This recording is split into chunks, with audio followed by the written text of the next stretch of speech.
Wonderful. I am delighted to be here with Kamala Rose, whom I have been a distant admirer of for some time. The podcast that her and Nischala Devi, who is also a presenter in the summit, have created around Bhagavad Gita through a women's lens, through the lens of the feminine, has really been a game changer for me and my own practice of Shastra and engaging with the Gita.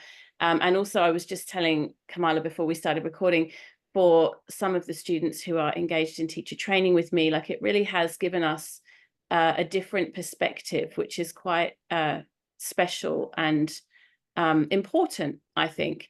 So I'd love to just dive in straight away with a juicy question, which is around courage and being brave, because the focus of our summit is activism. And I believe that activism covers a lot of territory. You know, we often think of sort of placards and people shouting, and it's really a lot more nuanced than that. And part of activism, I think, is having the seed of a creative idea and being willing, even if you feel some resistance or some fear, or you think, oh, this may not be received well by everyone, to step up and having the courage to speak your truth. And I can only imagine that creating work around Bhagavad Gita for women required some of that courage. So I'd love to hear a little bit about what that journey looks like for you, like how for you overcoming that sense of contraction that might be there, how that's happened for you.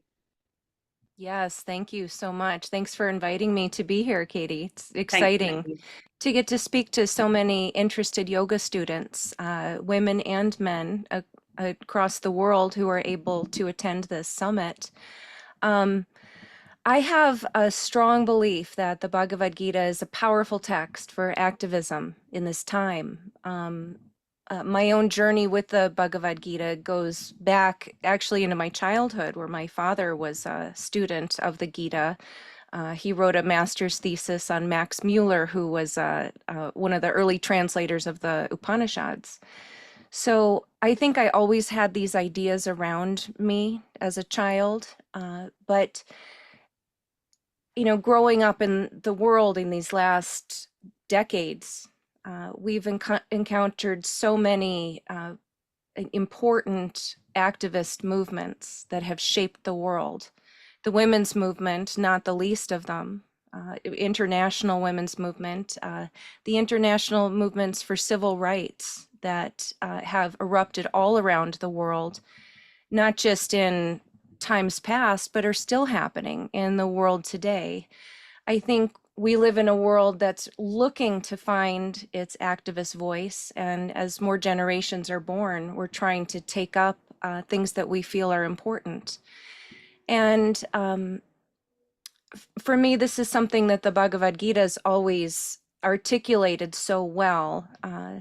If we can look past the metaphor of Arjuna and Krishna on the battlefield as being so literal and just what it is, if we can see ourselves in that situation and ask, what is it that we're willing to fight for? What do we feel strongly enough that we're willing to leave our comfortable lives and take up an activist voice for?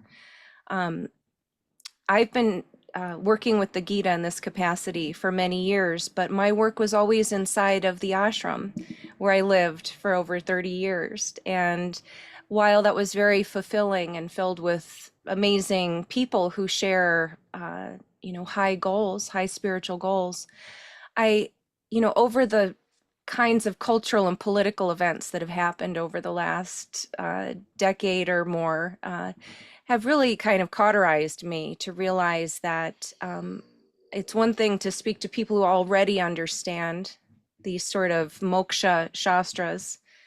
And it's something else to talk to people who don't have that monastic access. And it's really prompted me to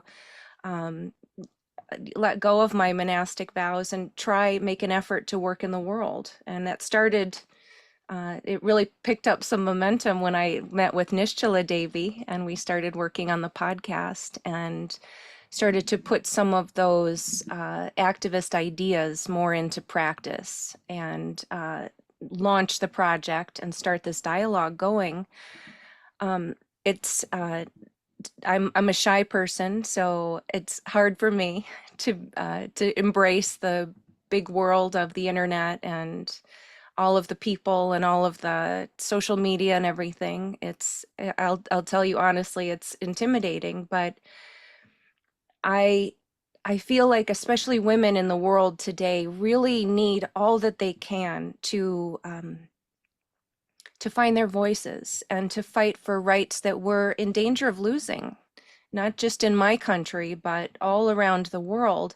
Women's role in society is being questioned. And one of my strongest feelings about the Gita is that it gives us a window into our psychology. It gives a psychological framing that allows us as individuals to examine our motives, why we do the things we do, and um, what are the things that are worth standing up for despite opposition. And this is why I feel it's so important that the Gita can be out there for dialogue among the women who are presenting yoga to the world, essentially. We know that women make up at least 85–90% of yoga teachers, and it can be off-putting. So I think some of the the pictures and the ideas that when we open up the Gita, women have a harder time understanding it, and I feel like are a little reserved about yoga philosophy in general. It seems to be a really male area and dominated by top names. And I think my goal is to create spaces where we can have more of a dialogue. We could talk about these things together and see how they're forming us as yogis, as yoga teachers, and people who are very sincere about the activism of preserving a tradition that's meant a lot to all of us. And we feel strongly about paying that forward, giving it to other people and other women, our daughters and their daughters into the future. I love that, the activism of preserving a tradition. That seems, something about that really lands in my heart.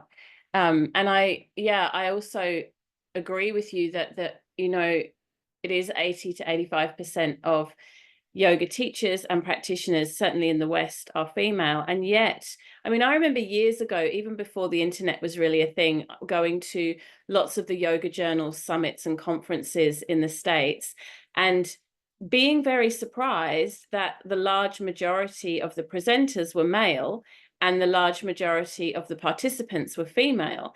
And it seemed to me, even at that time, that it's a very kind of old-fashioned paradigm, like the glass ceiling exists even in the yoga industry, that men are at the top and women are kind of following along on the bottom. And of course, we know ultimately spirit soul is beyond gender. So if we really want to kind of take that bigger picture vision, each of us as soul, as spirit, exists beyond gender. And yet our lived experience for many of us is in the polarity of a gender. And women in general have a different lived experience to men. And so we see the world through a different lens. And Nischala did such an incredible job with the Yoga Sutra of, through The Secret Power of Yoga, giving us this way of seeing that is through the feminine.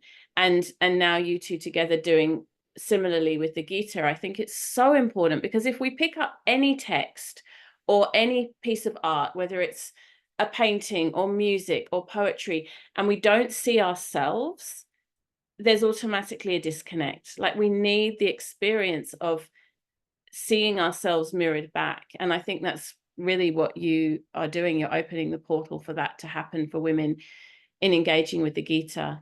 I want to ask you about the Gita specifically as an activist text. And I know that back in the day you had a bit of a history with punk rock, so you kind of went from punk rock through ashram monastic life. You've lived obviously a very colorful and interesting life, and yet it feels like there are probably some threads. I mean, I'm sure some people would argue you can't get more different than the punk rock scene and ashram monastic living, but I'm sure there are some counterculture threads there. Can you speak to that a little bit? This idea of kind of living in a way that is different to the mainstream culture.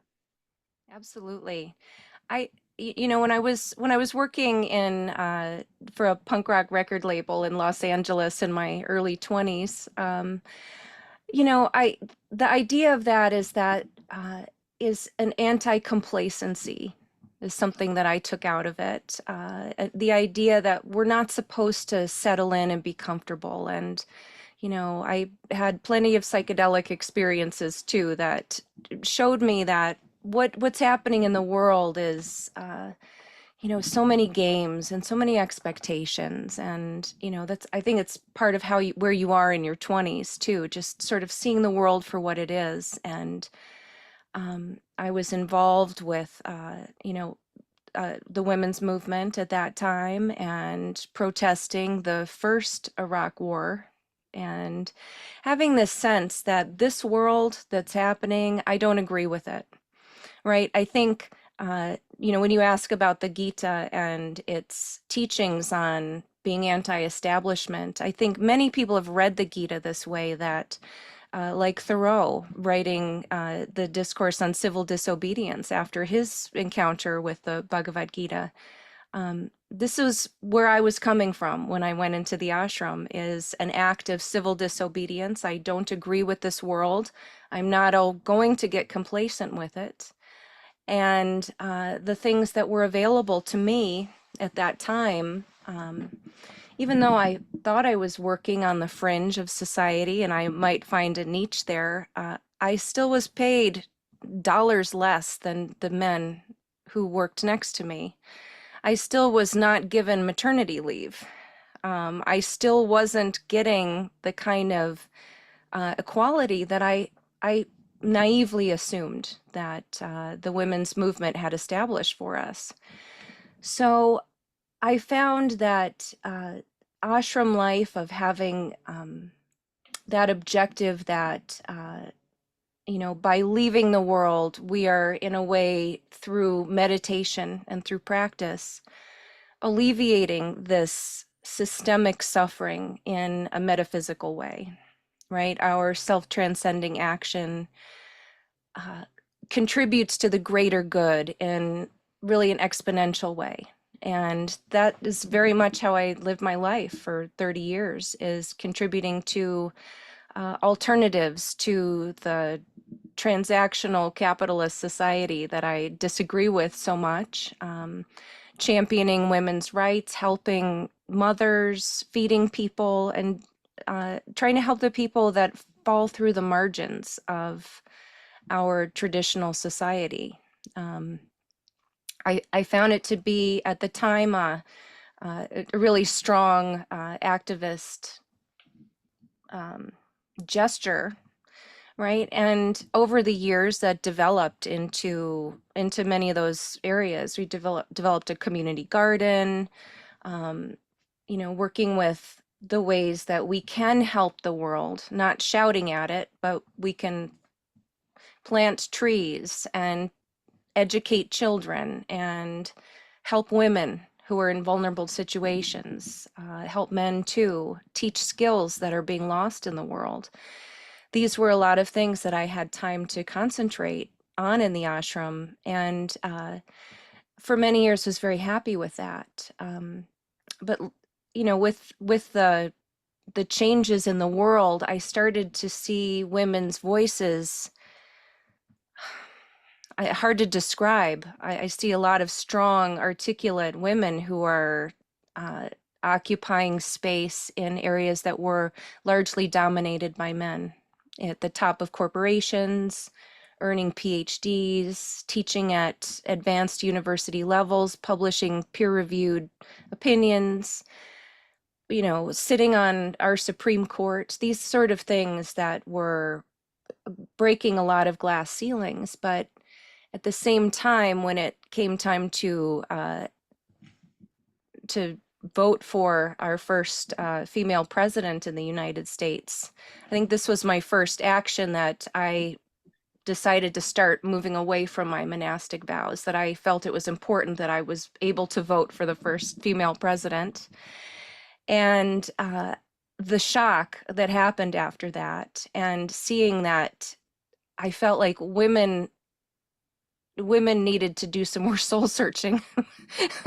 I saw, when we got the poll results after that, we were hearing about how many just weren't thinking about how they voted with their husbands. And it really, really affected me and drove me to think about how to bring some of these yogic teachings that teach us about investigating our motives and understanding that all of us, women and men, we all have the inherent value and voice that I think that the Indian scriptures speak of so well, that the Atman is the same in all beings. It doesn't say except in women or except in except in these people, right? It gives us a strong understanding that everyone has an inherent equality, a basic human value, and that the layers of culture sometimes blur our vision of that oneness and that ultimate solidarity between us and each other. So I felt it was important to, to come out of the comfortable walls of the monastery and try to engage in the conversation that's happening with yoga today about activism, how we care for the world that we live in.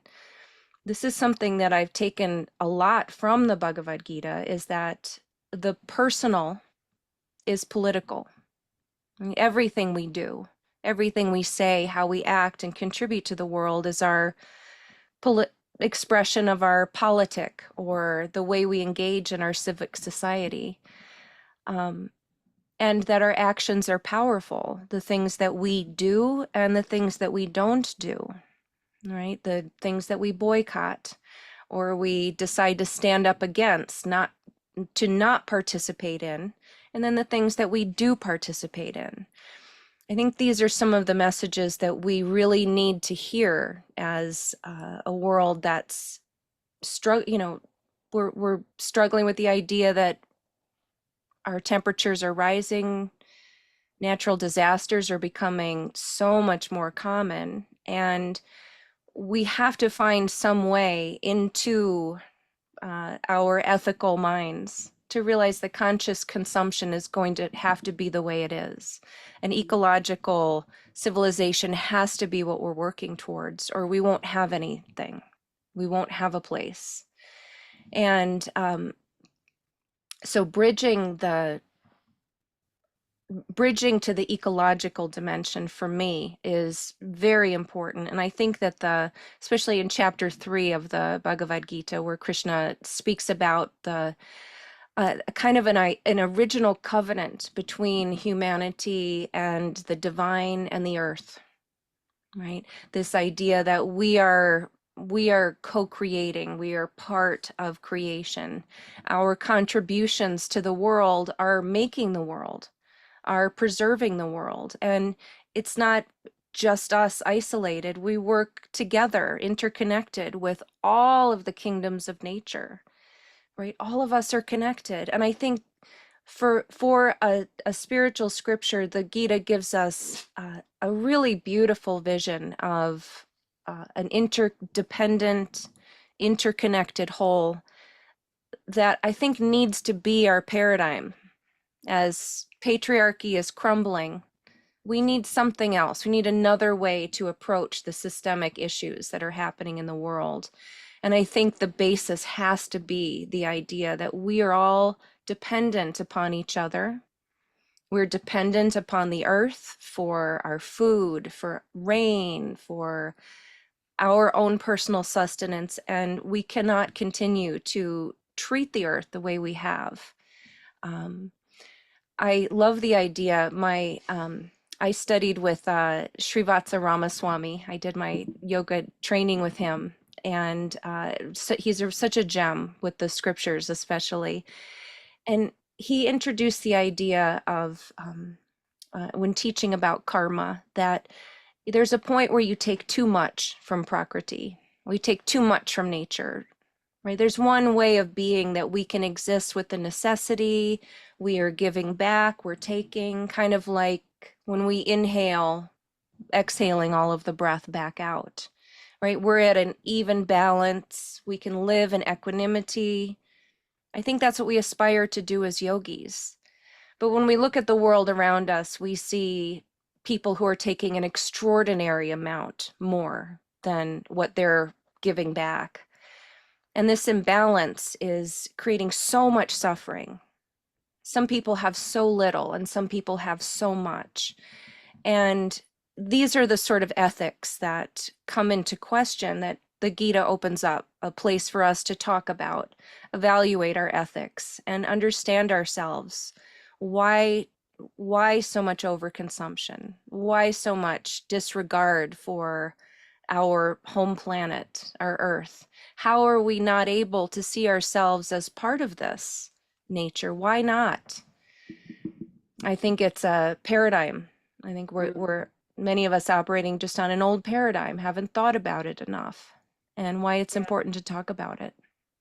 Haven't thought about it enough and haven't been given an alternative vision. Like you're saying, you know, the idea that within the Gita there is a completely different paradigm that is laid out for us, it gives me so much heart, because I think for so many, and you touched on this very clearly, it's not that they don't see that change needs to happen. It's the feeling of, what will my contribution do? What difference will I make? I think it was Martin Luther King that said in the civil rights movement, something along the lines of, you know, it's not that American people for the majority are actually racist.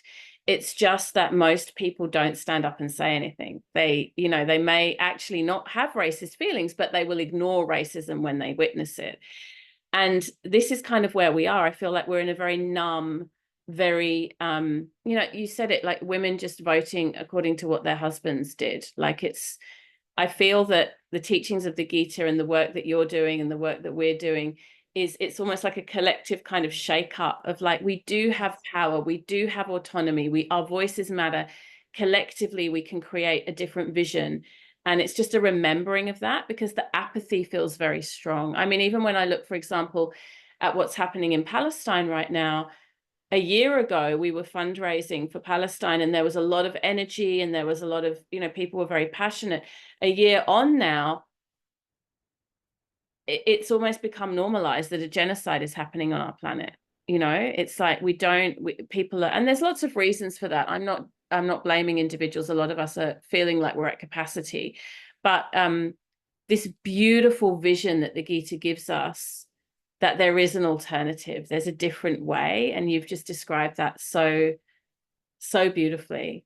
Yeah, thank you for those words. It's so important for us to hold on to hope. And I think that's what I want to end with, asking you, when you do feel, because it seems to me you're a person who is actually eternally optimistic, even in the face of seeing all the challenges. And I'm sure you have moments where your heart is hurting, but there is an optimism in you. There is a visioning of something better that is possible. And I'm interested to ask you what you do, like what your own practices look like, or how you work with your mind when you really feel disheartened, when you really feel like, you know, the election might be a good example. When there's just this feeling of like, oh gosh, it's hard, you know? What I did on the day that they were counting ballots, I seeded mushrooms in my garden. I'm a very dedicated karma yogi, and I will say that something that I have learned and lived is karma yoga. I love to work in the garden. I think that connecting with any I know everyone doesn't have the privilege of a large space to have a garden, but we all have plots of earth that we can connect with. And plants and flowers. And I think that nature has a lot to teach us, right, in her resiliency. And sometimes I'm also someone who's adores the sun salutation as a means of connecting daily. Sometimes when everything else falls away, my sun salutation and looking up to the sun and knowing that the sun has seen empires rise and fall. That same sun watched the Battle of Kurukshetra and watch this crisis of conscious happen and watch that civilization fall and become something we're talking about in history. And so our ancestors will look at us on this time. I feel it's vital, like the Native people of the Americas believed, that we make decisions based on 7 generations from now. And we look at our earth as a way that we can improve the world for those who are yet to come. I will always I'll always plant a tree. I'll seed some mushrooms. I'll compost and mulch the garden when it's too much. Sometimes it's too much. Connecting with the sun and feeling that it's not my responsibility to fix this. I don't think anyone's responsibility to fix this, but taking that view from the sun of, looking at the earth from outer space, we don't see all those boundaries and we don't see all of the divisions that we see in this world. We see a blue and green planet, all of us together living here. No one person, no one better, bigger than anyone else. And that gives me a lot of hope in these difficult times we live in. So beautiful. You've reminded me of a project that's happening here in Australia, in Canberra, our capital city. There's a huge piece of land where a tree planting project is happening, and it's been very clearly sort of communicated that this is a project for not even the next generation, but the next generation after that. So like my grandchildren, because these trees are going to take time to grow. And yet this work is being done, and the investment of resource and time and energy. And I've been there, it's very, very beautiful. And it is a place that feels abundant with potential, because we're building and creating something that we won't even see in our own lifetime. And I love that idea as a spiritual practice, that we can invest in the future beyond our own gain, which is another big theme in Gita, that we don't hold on to the fruits of our labor, but rather that we act in service. I feel like we could continue to chat all day, and so much of what you're sharing is just so wonderful. And I hope that this is the first of many conversations that we get to share. I'll just end with one last question, which is around, and we're asking every presenter this question. What are you listening to, reading, watching at the moment? It could be yoga related or something completely different. I am reading a book that I picked up this summer, which is called Revelations by Judy Chicago. And I brought it here because it's a beautiful, beautiful book. It's probably in mirror image, but Judy Chicago is an artist who did The Dinner Party, which is a feminist work of art, bringing back all of these important women back into history. And in this book, Revelations, these are, as she was doing The Dinner Party, creating this, which took many years, she got into way before the internet, when it was so hard to find things. You had to find them at local libraries and books, magazines and things. She found as much as she could about really feminist thinking, feminist theology, a feminist idea of the divine. And this is what she's presenting here. And for me, I can find a lot of this in the Bhagavad Gita, a process of creation of nature that's so feminine, and a birthing of the world where we're all part of it. So Judy Chicago is a huge inspiration to me, and I've been loving this wonderful monograph. I'd recommend it to anyone. I might add that to my Christmas list. My kids were asking me yesterday, what do I want for Christmas? That sounds like it might be a great choice. You'll love it. You'll love it. Thank you so much for your time today. I'm so appreciative of you and all the work that you're doing. And I do hope that we get to connect again in the future. And thank you for being here for the summit. I am so glad that we connected, Katie. Thank you for all of this dialogue on such important subjects. I really appreciate you and Shay taking the time to run this summit, to invite me, and to an international dialogue on yoga. We need many, many more of them, and I hope it's not the last time. Thank you.